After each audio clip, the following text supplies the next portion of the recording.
E algo extremamente importante para o mercado de criptomoedas acaba de acontecer. O Bitcoin, pessoal, parece estar subindo forte aí, mais um dia, dando sinais de que pode se valorizar mais ainda nos próximos dias. Vou estar falando disso, vou estar atualizando a análise gráfica do Bitcoin, a análise dos eventos macroeconômicos de hoje. Tivemos alguns eventos de menor relevância, mas tivemos. Também vou estar atualizando a análise de sentimento do Bitcoin, a análise dos gráficos das principais altcoins do mercado. Mas antes de continuar, pessoal, primeiramente não deixem de se inscrever aqui no canal Criptográfico no YouTube, ativar o sininho para receber as notificações, deixar o like aí embaixo para dar aquela força, deixar seus comentários também aí embaixo. E pessoal, a corretora BingX está com uma promoção em que ela está dando prêmios, ela está dando recompensas para novos usuários que se cadastrarem e concluírem algumas tarefas, pessoal, que eu vou falar rapidamente aqui. Primeiro, pessoal, essa promoção ela só vai durar aí mais 3 dias, tá? O prazo para ela é até o dia 22 de maio, às 23h59, no horário UTC+9, tá? Ela é apenas para novos usuários que se cadastrarem na corretora usando o link de indicação que eu vou deixar aí abaixo, tá? Para entrar nessa promoção tem que usar o link que eu vou deixar aí abaixo, fixado no primeiro comentário. E, pessoal, os requisitos são, a pessoa precisa fazer um depósito e esse depósito precisa permanecer na corretora por pelo menos um dia, tá?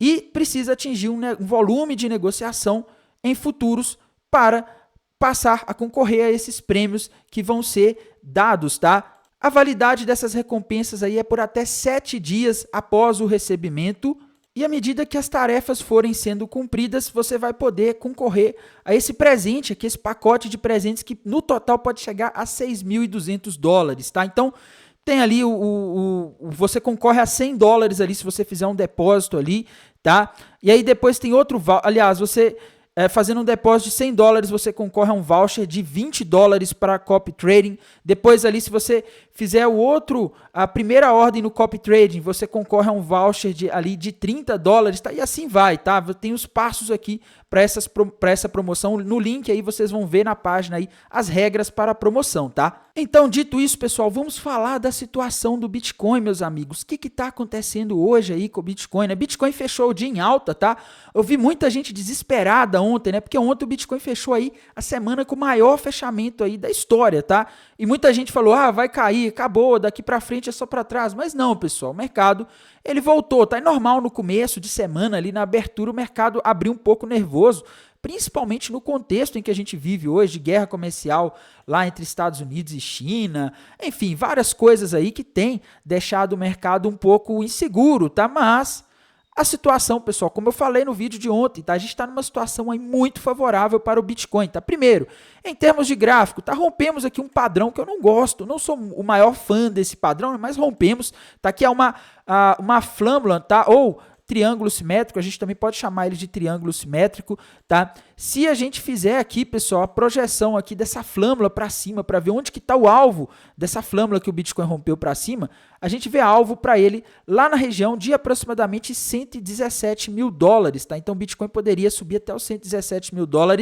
E recentemente, pessoal, o Bitcoin fez um movimento aí nessa queda de ontem que parece ser um pullback, tá? Então agora a gente precisa que o Bitcoin rompa a região dos $107.200 para ele dar continuidade a esse pullback e buscar esse alvo ali na região dos 117, ou alguns podem enxergar um alvo aí no 118. Tá? Então o gráfico está apontando para cima, não consigo ver nesse momento padrões gráficos indicando queda, tá? Isso é importante. Mercado americano, pessoal, teve um dia aí de alta, tá? Apesar dos pesares, apesar de ter começado o dia ali em queda, ele fechou o dia em alta. O dia começou em queda, pessoal, com o mercado ali assustado, né, com essa notícia de que a Moody's, né, uma agência de risco, rebaixou a nota de crédito dos Estados Unidos, né, e o mercado, ele olhou, começou o dia e falou, nossa, que notícia ruim, mas logo ao longo do dia, o mercado, ele olhou para aquilo ali e falou, não, pera, esse rebaixamento aí, ele nunca teve efeito, tá? Não é a primeira vez, pessoal, que os Estados Unidos sofrem algum rebaixamento aí por parte de agências de risco consideradas relevantes, como é o caso da Moody's, tá?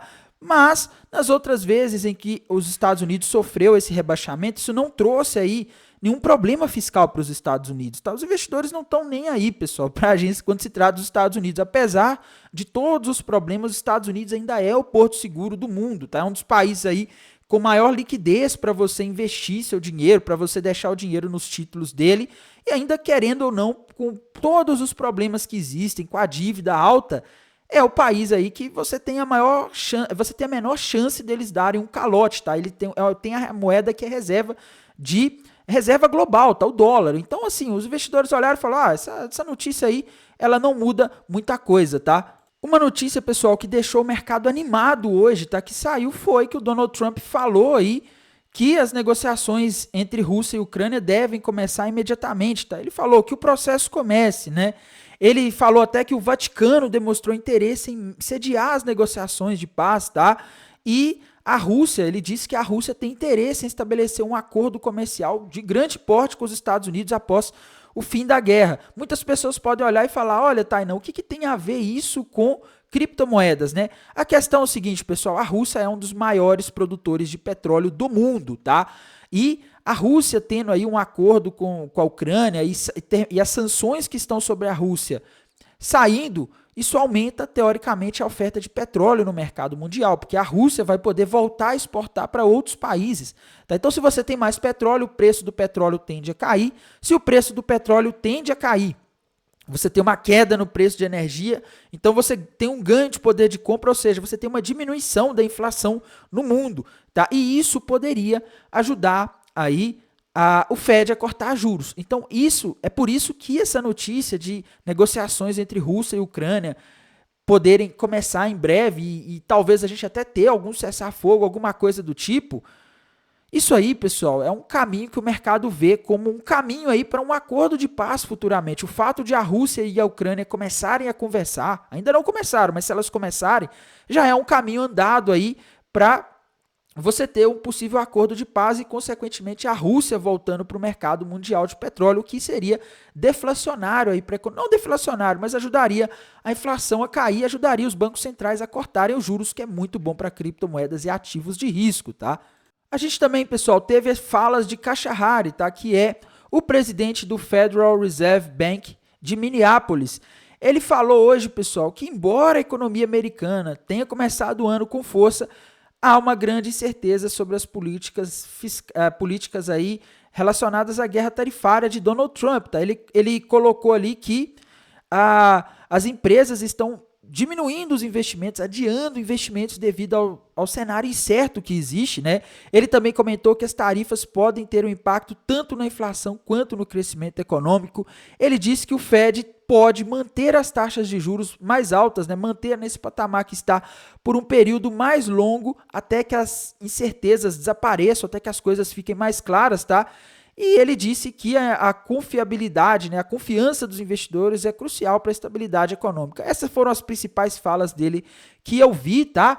E assim, pessoal, não acho que essas falas dele aí mudam muita coisa, não, tá? Os investidores não prestaram muita atenção no que ele falou, porque tudo já está precificado aí. O mercado está esperando o corte de juros a partir de setembro, tá? Amanhã não teremos muitos eventos macroeconômicos relevantes para o Bitcoin, o que é bom, tá, pessoal? Relevantes para a economia americana, o que é bom para o Bitcoin, afinal esses eventos aí, eles costumam deixar o mercado tenso. Só na quinta-feira que a gente vai ter, então a gente tem uma semana bastante calma. Em termos de análise de sentimento, a maioria dos investidores seguem apostando na queda. A gente vê que o long short rate está em quase 0,5, ou seja, temos praticamente 2 pessoas apostando que o Bitcoin vai cair para cada pessoa que aposta que ele vai subir. E a gente vê aqui também, pessoal, que o Open Interest tem subido, tá? Então, a gente vê que a maior probabilidade parece ser de o Bitcoin subir para tomar o dinheiro desse pessoal que está apostando na queda alavancado. A gente também tem, pessoal, aqui o mapa de calor, tá? Tem liquidez de todo lado, mas o ponto com mais liquidez é acima, ali na região entre 107 e 107.400 dólares. 107 e 107.500 podemos arredondar aqui, tá? Então, temos mais liquidez acima, na minha visão, o Bitcoin deve buscar a região dos 107 ali. Se a gente considerar o mapa de calor, se a gente considerar o TRDR, se a gente considerar a análise gráfica, tá? Se a gente considerar o macro também, porque não temos muitos eventos aí para bagunçar o mercado, a não ser que o Donald Trump resolva falar alguma coisa aí que assuste o mercado, mas eu acho que não, eu acho que o Trump ele está evitando aí dar sustos no mercado depois das quedas que a gente teve aí nos últimos meses, tá?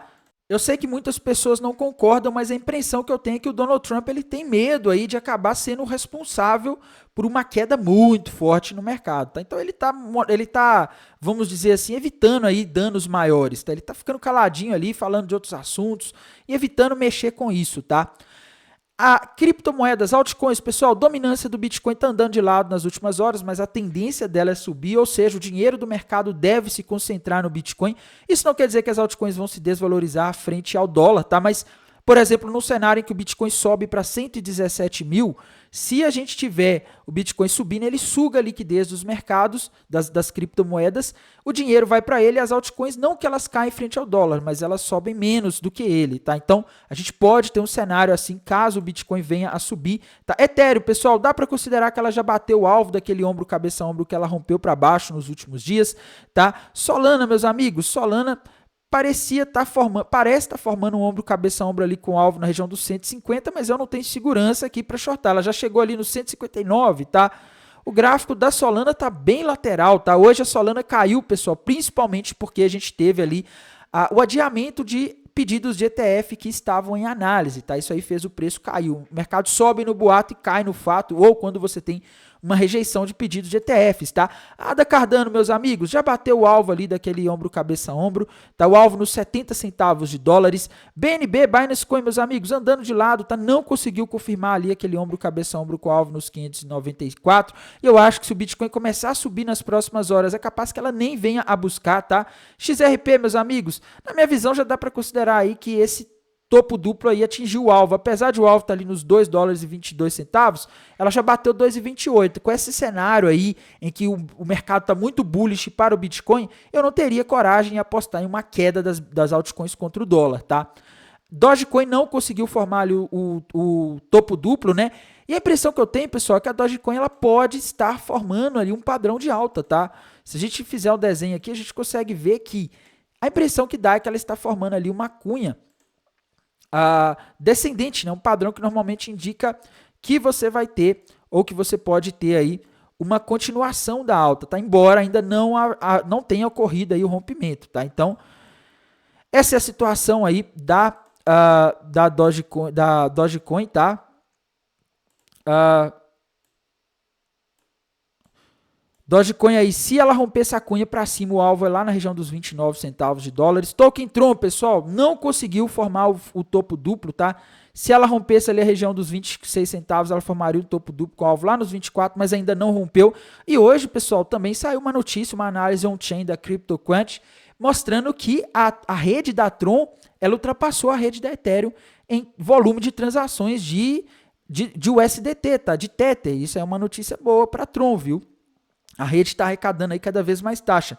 Token Tom, meus amigos, sem padrões gráficos novos por enquanto. Tá? Token AVAX caiu aí, né? Eu considero, pessoal, que ela já bateu. O alvo desse topo duplo que a gente falou ontem estava na região dos 20 dólares e 68 centavos. Ela bateu em 21 e 27. Tá? Para mim já bateu, viu, pessoal? Pode cair um pouco mais? Pode. Mas com o Bitcoin subindo, eu não teria coragem de manter uma aposta na queda, tá? A Token Ave, pessoal, bateu, já passou ali do alvo daquele ombro, cabeça, ombro invertido, né? Deixa eu ver aqui, eu não estou conseguindo ver um padrão aqui novo para o Token Ave, viu, pessoal? Outra moeda importante aí também que a gente não pode deixar de comentar, galera, moeda aí que eu não tenho falado muito, tá? É a NIR, pessoal. NIR bateu o alvo daquele topo duplo dos últimos dias. E atenção, tá? Porque se ela romper a região ali dos 2,94, ela pode virar para alta. Ainda não rompeu, ela está em 2,80, mas fique de olho, tá? Sui, meus amigos, está andando de lado, tá? Formou um ombro, cabeça, ombro ali, mas não teve força para ir para nenhum dos dois lados. E se o Bitcoin começar a subir aí, como parece que vai subir, eu não teria coragem de apostar na queda da Sui, tá? Outra altcoin importante que a gente tem que falar dela aqui também, pessoal. Chainlink, tá? Gráfico da Chainlink já bateu o alvo daquele topinho duplo ali nos 15 dólares e 23 centavos. Para mim, ela fez o pullback ali naquele ombro, cabeça, ombro invertido. E na minha visão, agora o alvo para Chainlink está lá na região dos 20 dólares e 90 centavos, tá? No mais, pessoal, irei mantendo vocês atualizados aqui pelo canal do YouTube, lá pelo canal do Telegram. Desejo a todos uma excelente noite de segunda-feira, uma excelente semana e bons negócios. Até mais. Tchau, tchau.